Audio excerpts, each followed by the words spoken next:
अच्छा, next branch है entomology. ये एंटोमोलॉजी भी दो अल्फाजों से मिलकर बना हुआ एक वर्ड्स है।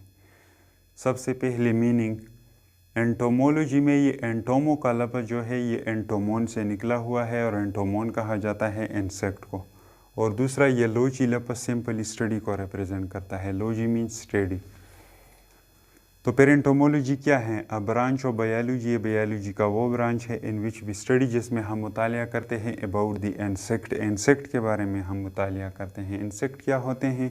इंसेक्ट वो लिविंग ऑर्गेनिज्म है जिसके बॉडी के अंदर बैकबोन नहीं होती। इनको इनवर्टेब्रेट में शुमार किया जाता है। और इनवर्टेब्रेट में एक फाइलम होता है जिसका नाम है आर्थ्रोपोडा। आर्थ्रोपोडा। ये इंसेक्ट जो होते हैं ये आर्थ्रोपोडा फाइलम से ताल्लुक़ रखते हैं। यहाँ पे मैंने दो इंसेक्ट का डायग्राम बना दिया है, ये ऊपर वाला, दूसरा ये नीचे वाला। या ये क्या है? ऊपर वाला ग्रासहॉपर का स्ट्रक्चर है और ये दूसरा क्या है? हाउस फ्लाई, मतलब घरेलू मक्खी।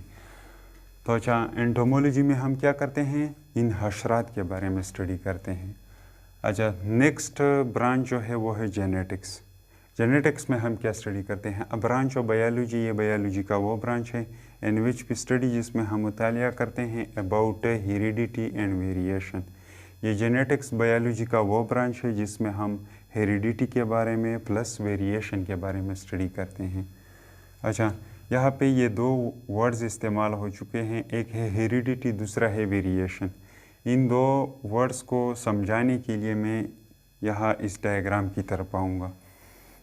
यहाँ पे ये दोनों क्या है? सपोज़ कीजिए ये एक कपल है, एक जोड़ी है।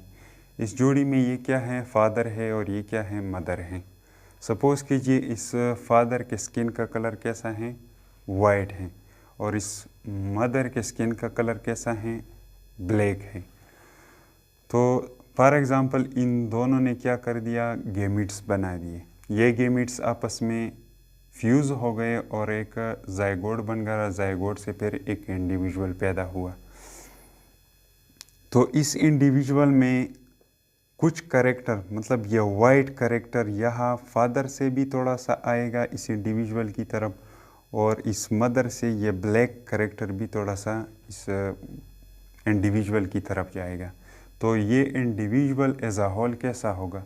ये ब्लैक एंड वाइट होगा, मतलब थोड़ा सा इसके स्किन का कलर वाइट भी होगा और साथ में थोड़ा सा ब्लैक भी होगा, मतलब ब्लैक एंड वाइट होगा।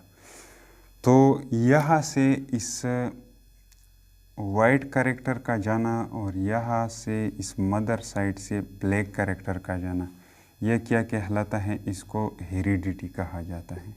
हेरिडिटी। और इसके अलावा इसको इनहेरिटेंस भी कहा जाता है। इनहेरिटेंस, इसको इनहेरिटेंस भी कहा जाता है। तो फिर हेरिडिटी या इनहेरिटेंस की डिफिनीशन किस तरह होगी? हेरिडिटी या इनहेरिटेंस का डिफिनीशन है the transfer of character from parents to offspring is called heredity और या इनहेरिटेंस। मतलब यहाँ माँ बाप से खुसूसियात का मुंतकिल होना औलाद की तरफ, ये क्या कहलाता है? हेरिडिटी। दूसरा वर्ड्स ये वेरिएशन है। ये इंडिविजुअल एग्जैक्टली इस माँ बाप की तरह नहीं होगा, मतलब इनमें कुछ ऐसे करेक्टर भी मौजूद होंगे जो इनके माँ बाप में नहीं होंगे, और इन करेक्टर्स को वेरिएशन कहा जाता है। वेरिएशन का मतलब होता है, या वेरिएशन का मीनिंग है तब्दीली। तो इनमें कुछ अलग किस्म के करेक्टर भी मौजूद होंगे जो इन दोनों से बिल्कुल डिफरेंट होंगे। उन करेक्टर्स को, उन खूबियों को वेरिएशन कहा जाता है, या उन तब्दीलियों को वेरिएशन कहा जाता है। अच्छा, नेक्स्ट ब्रांच जो है वो है बायोटेक्नोलॉजी। बायोटेक्नोलॉजी का वर्ड्स अगर हम देखें तो यहाँ पे सबसे पहले बायो का लफ्ज़ आता है, और बायो रिप्रेजेंट करता है लिविंग ऑर्गेनिज्म को, और दूसरा टेक्नोलॉजी का लफ्ज़ इस्तेमाल हुआ है। मतलब अब हम बायोटेक्नोलॉजी में कोई लिविंग ऑर्गेनिज्म के अंदर कोई टेक्निक इस्तेमाल करेंगे और उस टेक्निक के ज़रिए हम कोई प्रोडक्ट वगैरह हासिल करेंगे और उस प्रोडक्ट वगैरह को हम इस्तेमाल करेंगे। तो सबसे पहले आते हैं डिफिनीशन की तरफ। ब्रांच ऑफ बायोलॉजी, ये भी बायोलॉजी का एक ब्रांच है, इन विच वी स्टडी, जिसमें हम मुतालिया करते हैं about the use of living organism. हम जिंदा जानदारों को क्या करते हैं, इस्तेमाल करते हैं, एंड दियर प्रोडक्ट्स, और उसके प्रोडक्ट्स को, उससे जो चीज़ें हासिल होती हैं उन चीज़ों को, for the welfare of human being, इंसानी फलाह बहबूद के लिए या इंसानी बेनिफिट के लिए हम क्या करते हैं, लिविंग ऑर्गेनिज्म को भी इस्तेमाल करते हैं, साथ में उनके प्रोडक्ट्स को भी इस्तेमाल करते हैं। इस डिफिनीशन को समझाने के लिए मैं इस दो छोटे छोटे से डायग्राम जहाँ यहाँ पे बना दिए हैं इनकी तरफ आऊँगा। सबसे पहला ये डायग्राम जो है ऊपर वाला, ये क्या है, एक बैक्टीरिया है, और आप लोगों को पता होगा कि इस बैक्टीरिया के अंदर एक सर्कुलर डीएनए मॉलिक्यूल होता है जिसको प्लाज्मिड कहा जाता है। इसको वेक्टर भी कहा जाता है, क्योंकि अगर इसके अंदर हम कोई बाहर से कोई जीन ला दें, फ़ौरन जीन ला दें और इसके अंदर फिट कर दें, तो ये नेक्स्ट जनरेशन की तरफ इसको ले जाता है, इसलिए इसको वेक्टर भी कहा जाता है। अच्छा, तो सपोज़ कीजिए मुझे इंसुलिन बनाना है डायबिटिक पेशेंट के लिए, शुगर के मरीज़ के लिए मुझे इंसुलिन बनाना है, तो मुझे सबसे पहले क्या लाना होगा, इंसुलिन जीन लाना होगा। तो ये क्या है, सपोज़ कीजिए ये एक इंसुलिन जीन है। ये जीन क्या होता है, a short segment of DNA which control a specific character is called gene. DNA का एक छोटा सा टुकड़ा जो कि एक ख़ास कैरेक्टर को क्या करे, कंट्रोल करे, उस छोटे से टुकड़े को जीन कहा जाता है। और एक जीन तकरीबन 1000 न्यूक्लियोटाइड से बना होता है, नॉट एग्जैक्टली, अप्रोक्सीमेटली 1000 न्यूक्लियोटाइड से बना होता है। तो ये मैंने ला दिया एक इंसुलिन जीन। इस इंसुलिन जीन को मैं क्या करूँगा, इस बैक्टीरिया के प्लाज्मिड के अंदर मैंने फिट कर दिया। ये बैक्टीरिया जब आगे डिवाइड होगा तो और इससे डॉटर बैक्टीरियम बनेंगे, तो उन सब के अंदर ये इंसुलिन जीन मौजूद होगा। और ये तो जीन है, ये तो अपने आप को एक्सप्रेस करेगा। तो ये क्या करेगा, सारे बैक्टीरियम यहाँ पे जो मौजूद है वो सब क्या करेंगे, इंसुलिन प्रोडक्शन स्टार्ट कर देंगे। तो उस इंसुलिन को अब हम क्या करेंगे, कलेक्ट करेंगे और फिर डायबिटिक पेशेंट के लिए हम उसको इस्तेमाल करेंगे। तो यहाँ पे क्या था, लिविंग ऑर्गेनिज्म था, और हमने क्या कर दिया, उसके अंदर एक टेक्निक अप्लाई कर दिया। एक टेक्निक के ज़रिए हमने उसके अंदर जीन डाला, और फिर इस बैक्टीरिया ने क्या कर दिया, आगे डिवाइड होके हमें एक प्रोडक्ट दिया जिसका नाम है इंसुलिन। तो लिविंग ऑर्गेनिज्म को हमने इस्तेमाल किया इंसानी फलाह व बहबूद के लिए, क्योंकि ये इंसुलिन पर हम डायबिटिक पेशेंट के लिए इस्तेमाल करते हैं, तो ये हमारे वेलफेयर के लिए इस्तेमाल हुआ।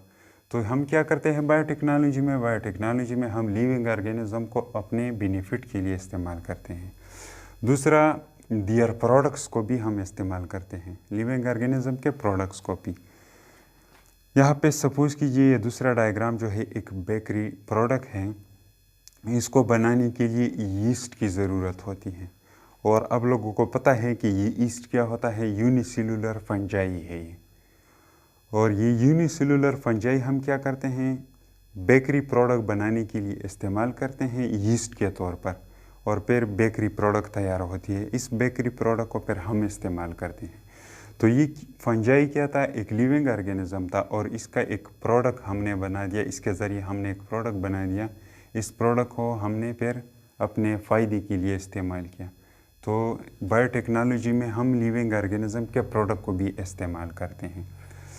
अच्छा, ये था बायोटेक्नोलॉजी। अब लास्ट वन है पैरासिटोलॉजी। पैरासिटोलॉजी में हम क्या स्टडी करते हैं, parasitology a branch of biology, ये भी बायोलॉजी का एक ब्रांच है, इन विच वी स्टडी, जिसमें हम मुतालिया करते हैं अबाउट पैरासाइट के मुतालिक एंड दियर पैरासिटिज्म, और उसके पैरासिटिज्म के मुतालिक हम स्टडी करते हैं। यहाँ पे ये दो वर्ड्स इस्तेमाल हो चुके हैं, एक है पैरासाइट, दूसरा है पैरासिटिज्म। सबसे पहले ये पैरासाइट क्या होता है, These are those living organisms which cannot prepare their own food and get its food from the other organism। ये पैरासाइट कुछ इस तरह के लिविंग ऑर्गेनिज्म हैं जो अपना खुराक खुद तैयार नहीं कर सकते, दूसरे लिविंग ऑर्गेनिज्म से ये अपना खुराक हासिल करते हैं। ये डेड लिविंग ऑर्गेनिज्म से भी खुराक हासिल कर सकते हैं और लिविंग ऑर्गेनिज्म से भी अपना खुराक हासिल कर सकते हैं, लेकिन हम उतना ज़्यादा डिटेल में नहीं जाएंगे। हम सिर्फ पैरासाइट के बारे में पढ़ेंगे कि पैरासाइट क्या होता है। इंशाल्लाह इन चीज़ों के बारे में आप हायर क्लासेस में पढ़ेंगे। तो यहाँ पे पैरासाइट का एग्जांपल मैंने एनिमल की तरफ से लाइस लिया हुआ है और प्लांट की तरफ से मैंने क्या लिया हुआ है, कस्क्यूटा का एग्जांपल लिया हुआ है। ये 3 लेग स्ट्रक्चर जो आप लोगों को नज़र आ रहा है, ये एक प्लांट है, एक पैरासिटिक प्लांट है जिसका नेम है कस्क्यूटा, और ये येलो कलर का होता है। इसके बॉडी के ऊपर बर्ड्स लाइक स्ट्रक्चर भी मौजूद होते हैं। इन बर्ड लाइक स्ट्रक्चर के ज़रिए वो अपना ये क्या करता है, अपना खुराक दूसरे प्लांट से खींच लेता है। इन स्ट्रक्चर को हस्टूरिया कहा जाता है। अच्छा, दूसरा यहाँ पे ये पैरासिटिज्म का लफ्ज़ इस्तेमाल हुआ है। पैरासिटिज्म क्या है? ये पैरासिटिज्म एक रिलेशनशिप होता है, बाहमी ताल्लुक़ होता है 2 लिविंग ऑर्गेनिज्म के दरमियान। वो 2 लिविंग ऑर्गेनिज्म प्लांट भी हो सकते हैं या एनिमल भी हो सकते हैं। और ये पैरासाइट क्या करता है? ये पैरासाइट उस दूसरे जानदार से क्या करता है, अपना खुराक हासिल करता है। तो ये पैरासिटिज्म क्या है? रिलेशनशिप, एक बाहमी ताल्लुक़ होता है बिटवीन 2 स्पीशीज़ ऑफ प्लांट। ये 2 प्लांट स्पीशीज़ के दरमियान भी एक ताल्लुक़ हो सकता है, और एनिमल या 2 एनिमल स्पीशीज़ के दरमियान, in which one get benefit from the other, जिसमें एक क्या करता है, उस दूसरे से अपना फ़ायदा हासिल करता है, अपना खुराक उस दूसरे से हासिल करता है। यहाँ पे ये लाइस जो होता है, अक्सर हमारे बॉडी के ऊपर जो बाल पाए जाते हैं, सपोज़ कीजिए हमारे हेड के ऊपर जो हेयर्स पाए जाते हैं, बाल पाए जाते हैं, ये अक्सर इनके अंदर रहता है और क्या करता है, हमारे बॉडी से क्या करता है, अपना खुराक हासिल करता है। तो ये हमारे बॉडी के साथ क्या करता है, एक रिलेशनशिप बनाता है। एक तरफ लाइस होती है और दूसरी तरफ हम होते हैं। तो ये क्या होता है, पैरासाइट इज़ अ गेस्ट की तरह बिहेव करता है, और हम किस तरह बिहेव करते हैं, हम एक होस्ट की तरह बिहेव करते हैं। और यहाँ पे ये कस्क्यूटा जो होता है दूसरे प्लांट्स पे ये क्या करता है, अटैक करता है और उनसे अपना खुराक हासिल करता है। मतलब ये दूसरे प्लांट के साथ एक रिलेशनशिप बना देता है। उस रिलेशनशिप में ये किस तरह बिहेव करता है, एज अ पैरासाइट की तौर पे भी ये बिहेव करता है, और वो दूसरा प्लांट जिसके ऊपर ये मुसल्लत हो चुकी है ये कस्क्यूटा, वो किस तरह बिहेव करते हैं, एज अ होस्ट के तौर पे वो बिहेव करती है। और ये कस्क्यूटा प्लांट अपनी हस्टूरिया के ज़रिए उससे अपना खुराक हासिल करता है।